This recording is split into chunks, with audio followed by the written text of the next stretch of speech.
Hi, I'm Kelsey. I am the head of adult services here at the Westfield Athenaeum, and today we are going to be doing a mystery book unboxing, and I'm really excited. So the basic structure of this is that I asked for a specific type of book, and I gave some suggestions of books that I thought I'd like that are similar, and things I didn't want, and then everyone on staff came down and brought a book for me. Well, I guess I don't know how many books there are. Some people brought me books. So today the categories that I went for are a short story or novella or graphic novel that is unconventional, lyrical, and stylistically complex. The titles that I picked to be similar were Growing Things by Paul Tremblay, What Is Yours Is Not Yours by Helen Oyeyemi, and Her Body and Other Parties by Carmen Maria Machado. And I decided that I did not want any books by Haruki Murakami. So just a little disclaimer before we start, we can do this for you. So if you are excited by the idea of getting a list of random titles picked for you by the Athenaeum staff, then just give us a call or check out our next reading adventure forum online, and we will pull you your own mystery bag full of about as many books as you want. It's a great service, and I know that I've even found some great titles by it. So, okay, let's get started. Oh man, first book, if I can open this box. Oh wow. So the first book in this box is The Particular Sadness of Lemon Cake by Amy Bender. So I've actually read this one. So this is the story of a girl who on her 9th birthday discovers that she has a magical gift. She can taste emotions in food, and then it's about the rest of her life as she goes through that and figures out how to navigate the world. And it's a really fun book. I do love Amy Bender. This one is not a short story collection, but it probably is the one we have on the shelf. I already read it, so I'm going to put it in my personal note pile, but I definitely recommend this one if you think that that kind of magical realism sounds good to you. Okay, wow, there's a lot of books in this box. So this is Fresh Complaint by Jeffrey Eugenides. I've never read this one. So this is a selection of stories. One is about a failed poet, one is about a high school student making drastic decisions, and these are stories just about people in the world. And I think this one sounds like a really interesting one. I've never really read a lot of his stuff, but I'd love to check it out. So I'm going to put it in my maybe pile. Okay. So the next book is Behind Her Eyes by Sarah Pinborough.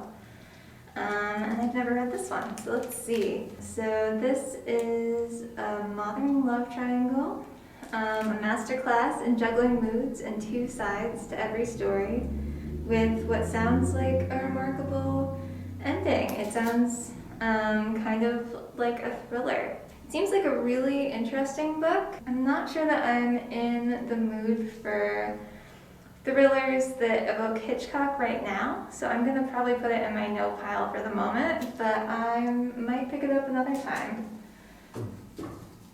Let's see.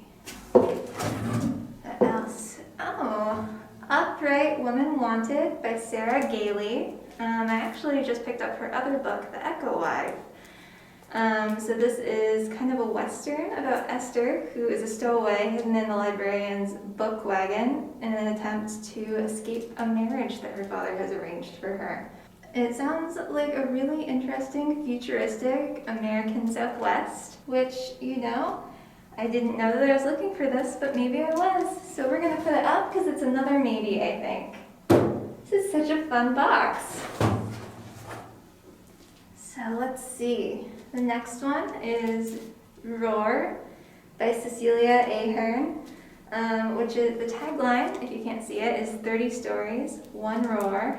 And it is a singular and imaginative story collection exploring the endless ways in which women blaze through adversity with wit, resourcefulness, and compassion. So this seems like a really interesting book. Again, I think I'm going to put it in my maybe pile. I'm not sure it's quite what I'm looking for, but it does sound like a really fun read. Maybe a beach read.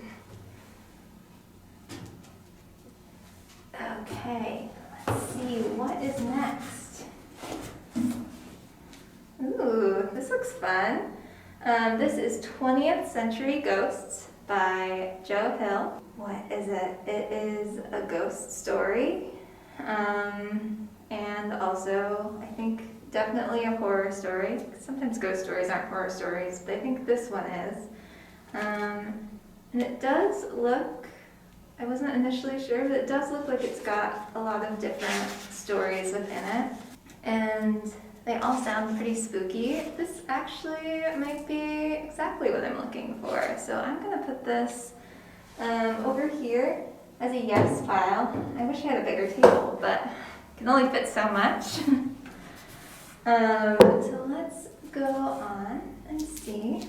So the next book is What It Means When a Man Falls from the Sky by Nica Arima. And I'm so sorry if I got that name wrong. I'm doing this in very few takes. So I have actually read this one, and it's, I believe, a Nigerian author with a really surprising, subversive group of stories that are kind of magical and kind of real. Like I said, I've already read it, but definitely a good pick, and definitely what I was looking for in the brief. So thank you to whoever put this one out. Okay, let's see.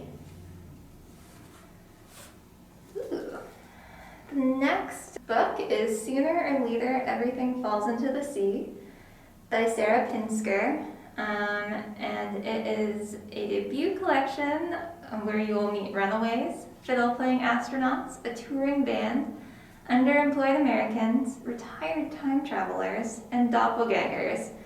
And it is a Nebula and Sturgeon Award winner. This book sounds great, and it looks like it's from Small Beer Press, which is actually based in Western Mass, so that's really cool. Side note, I believe that's Kelly Link's Press, which is based in Northampton. So I'm gonna take this one. This sounds great. Thank you to whoever put this one in. I'll see if that one's not going to balance. That's fine. Moving on. Okay, let's see. So this one is The Crossroads at Midnight by Abby Howard, which looks to be a graphic novel short story collection, which is fantastic. I didn't know he had any. I am really lucking out with this box.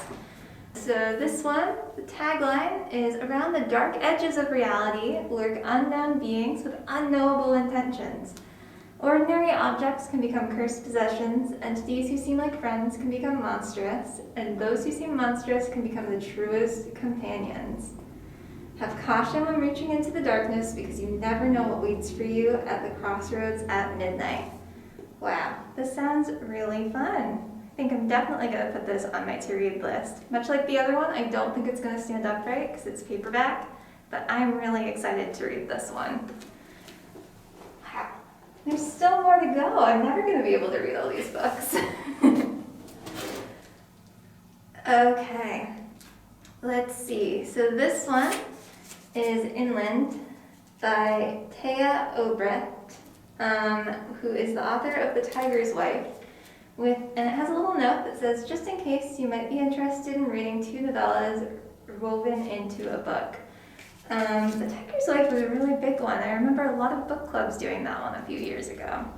In the lawless, drought-ridden lands of the Arizona Territory in 1893, 2 extraordinary lives collide. Nora is an unflinching frontierswoman awaiting the return of the men in her life, her husband, and her elder sons. She's biding her time with her youngest son, who is convinced that a mysterious beast is stalking the land outside their home. Lurie is a former outlaw and a man haunted by ghosts, and their stories interweave. This sounds like a really good one. I'm not sure that it's the right one for me right now. I'm definitely going to put it in my maybe pile. And it's got a beautiful cover. Wow, those are some cool colors. Okay, I'm running out of space. That's fine. Let's see. Oh my goodness, another Joe Hill. This is great. I've never really read any Joe Hill, so maybe this is the universe telling me to read some Joe Hill. So this is Strange Weather by Joe Hill, 4 short novels. I remember when this came out actually, and I wanted to read it then, but the years have gone by. It is a quartet of thrilling, haunting, and entertaining novellas about remembering and forgetting, falling and fantasizing, homicide and helplessness, guns and the grotesque, wind and rain, living and dying, dreams, and nightmares. That is pretty compelling. So if you've watched this far in the video, you might already know who Joe Hill is, because these books might be your cup of tea, but I think it's really fun that he is Stephen King's son. Fairly well known, but not always well known fact. And he also has at least one Netflix series based on his work, so really cool there too. So I'll have to decide whether I want this one or the other Joe Hill. Tough calls. I'll just put it in front for now so it can have its moment. Okay. Oh, and it looks like we are already at the last book. Oh my goodness. So this is At the Mouth of the River of Bees by Key Johnson. Again, I'm very sorry if I'm getting any of these names wrong. And it is the wrenching and provocative debut collection from the author of The Foxwoman and Fudoki, whose stories have won the Sturgeon and World Fantasy Awards and the Nebula Award. And this is another Small Beer Press book, so again, another local press. Very cool. I'm gonna put this one on my maybe pile. It looks really good, but I've got a lot of reading, and summer is not that long. So let me put it over here. Oh goodness, I'm really impressed. There is a really wide variety in these books. I'm so excited. If you're interested in maybe getting any of these books out yourself, we're filming this a little in advance, so you could definitely try to put a hold on one of these books or give us a call to see if it's in. If hearing about all these really great short story collections has inspired you to write your own short story, we are actually doing a short story contest this summer. So you can submit a short story anytime in July to our contest. There's more details on our website, www.westath.org. And we'll be revealing the winners at our end of summer ice cream social in August. So maybe this collection has just inspired you to get into reading again and sharing your reading with others. So if you're interested, we are doing summer reading for all ages on Beanstack this summer as well. Again, there's information about that on Facebook and also on our website. Or you can just come in and give us a call, but it's a pretty great program. We're really excited and we'll hope to see you there. Thank you.